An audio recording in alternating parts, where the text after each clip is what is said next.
We've asked you to appear today because we'd like to announce that the President has committed acts that are tantamount to impeachment.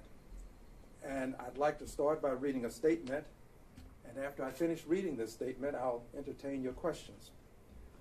A bedrock premise upon which respect for and obedience to our societal norms is no one is above the law. President Trump is not above the law.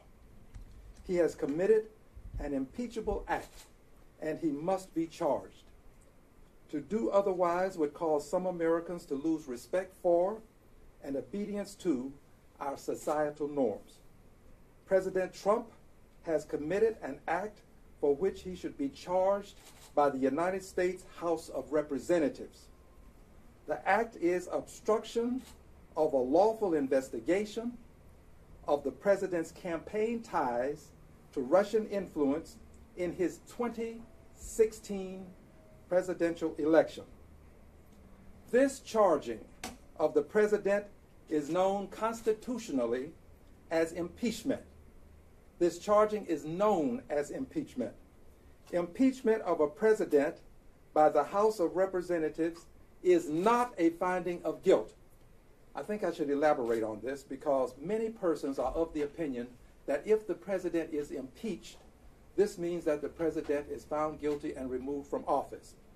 Impeachment is not a finding of guilt, and it does not bring with it a removal of the president from office. The House of Representatives cannot find the president guilty. And the fact they can't find him guilty of anything. Only the Senate can find the president guilty, and this is after a trial. Here are the acts committed by the president that, when combined, merit his being charged, impeached, if you will, for obstructing a lawful investigation. The president fired the FBI director overseeing a lawful investigation of the president's campaign ties to Russian influence in the president's 2016 election. That is a serious act in and of itself. However, the president also acknowledged that he considered the investigation when he fired the FBI director. The president made the FBI director subject of a threatening tweet. Quote, James Comey, better hope that there are no tapes of our conversations before he starts leaking to the press, end quote. These acts, when combined, amount to intimidation and obstruction. If the president is not above the law, he should be charged by way of impeachment by the U.S. House of Representatives. Whether he is guilty is a separate action for the United States Senate to decide. I have said on previous occasions, and I do now say again, the president should be impeached. I also say that this can happen with a Republican-controlled House, with a Republican-controlled Senate, and with the president being a Republican. And it can happen if the American people will weigh in and demand that the president be charged with impeachment in the House of Representatives, understanding that this does not mean the president will be found guilty. Impeachment is the genesis of the process. The revelations will, generally speaking, appear in the Senate. I believe that if the American people will weigh in, they will change the attitudes in Congress. I believe that Congress is the proper place for all of this to be resolved. And I also believe that if the American people are to weigh in, the mantra should be ITN, impeach Trump now. I welcome your questions. Have you started the process at all? The impeachment process is something that any member of Congress can start with an impeachment resolution. I have not filed such a resolution. Generally speaking, the leadership will have the opportunity to do this. It is something that I do reserve the right to do. I have not done it to date. Are you planning on doing it in any date in the future? I don't have a date that I can announce. I've indicated that I'd like to see what the House leadership will do first. But in the interim, what I'm calling for is the American people to weigh in on this, for the American people to let members of Congress know that impeachment is acceptable, because impeachment does not mean that the president will be found guilty. It simply means that the president will have an opportunity to respond to the charges that will be made against the president in the House of Representatives. And when the president fires the person who is investigating the president, that's a serious offense. And when the president does this and then goes so far as to say in his very own words, out of his very own mouth, that he considered the reason that he's being investigated when he fired the person investigating him, that's pretty serious. And finally, when the president then tweets afterwards, after firing the person who's investigating him, after saying that he considered that he was doing this because the person was investigating him in so many words. And then he tweets indicating that the person had better be concerned about tapes, and refuses to share the tapes with the public. If the president has tapes, he should show them. If the president doesn't have tapes, then the president shouldn't engage in this kind of deceitful behavior. The president has got to grow up and understand that his words have meaning, that they have power, and that he is the president of the most powerful country in the world. And it's time for us to do our duty in Congress. That is, impeach, understanding that there is no finding of guilt, but it does mean that charges will be filed. Congressman, Republicans have the largest majority in nearly a century. How realistic do you expect it is that this actually happens? Well, I'm very hopeful that it will happen, because Republicans want to keep that majority. And if the American people will start to weigh in and let the Republicans know that impeachment is necessary, then I think Republicans are going to respond. There are a good many Republicans who are seated in Congress because a good many Democrats have voted for them. And they will need that consideration when they run again. However, I do want to add this. I believe that what I'm doing is just the right thing to do. It's the righteous thing to do. It's not the politically expedient thing to do. This is what we must do to maintain our democracy. This is what we must do to let the world know that we understand what has been done. We can't allow ourselves to take on the image of a third-rate country. We are a first-class nation. And to maintain that image, we've got to make sure that we follow through on what the Constitution allows us to do under these circumstances. Congressman, back Yes. if I may, you referenced, of course, the firing of Director Comey. And as you know, Senator John Cornyn has interviewed for the position to replace him this weekend. You know Senator Cornyn well. Can you give us an assessment of?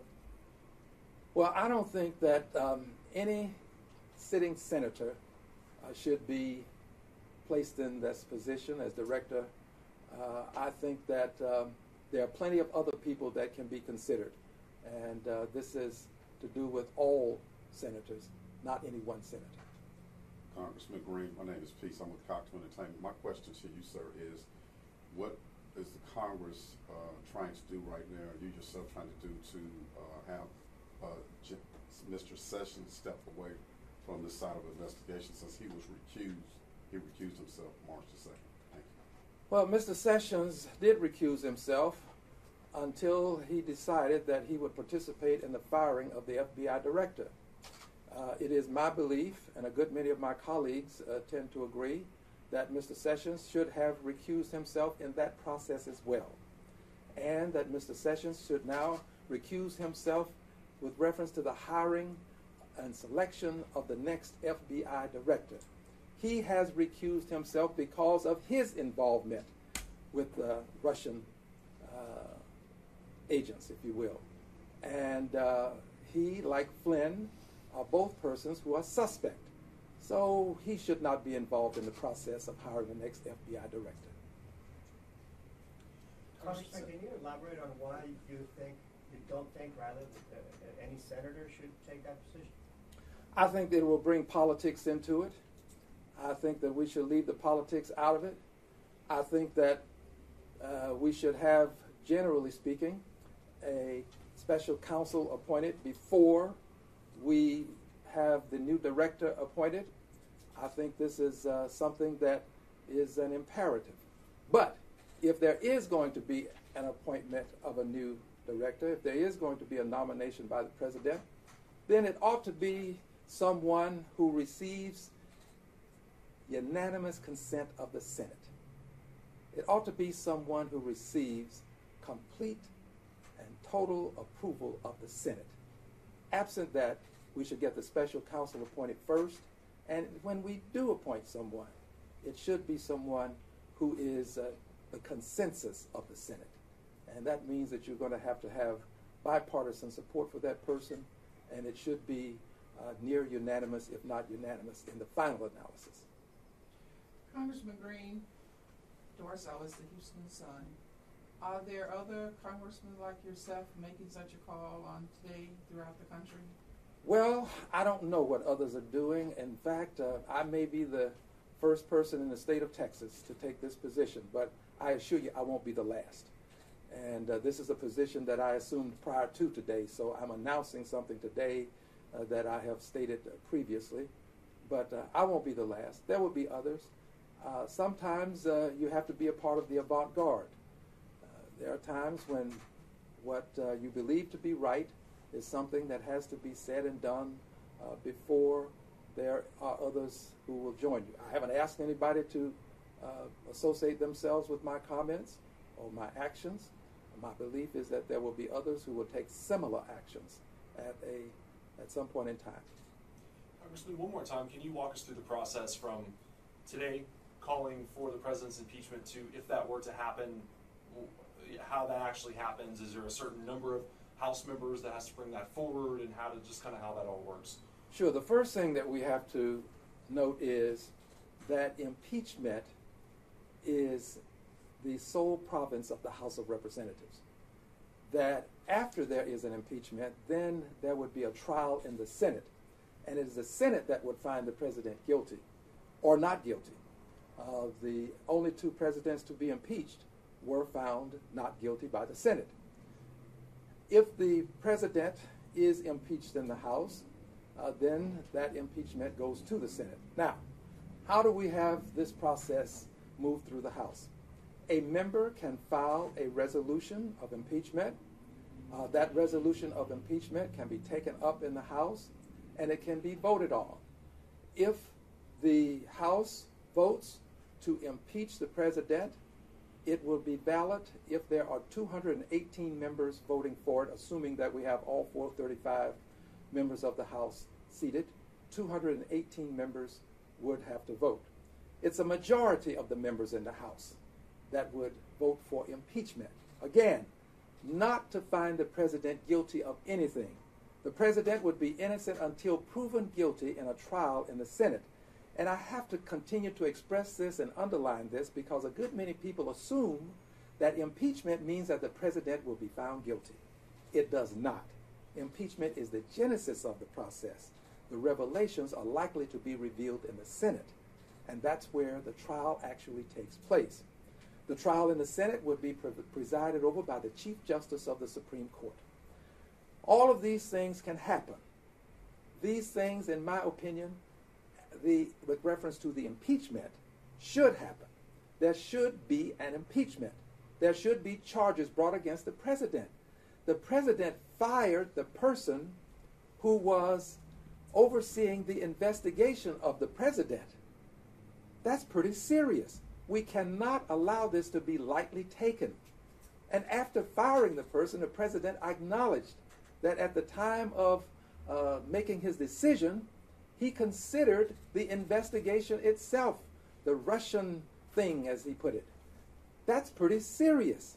And then to intimidate after the firing by indicating that the person better be careful and should make sure that there are no tapes, depending on what the person says. That's the essence of what he was saying, not word for word. My point to you is this kind of behavior is impeachable. It is the kind of behavior that the Constitution considers and allows for the Congress to take action. And I think that ultimately the Congress is the best place for this to be resolved, because it will be resolved once and for all. Finally, it will bring it to closure. So the threat about the tapes was the impetus that put you over the curb to say he needs to be impeached? It was a totality of the circumstances. It was a totality.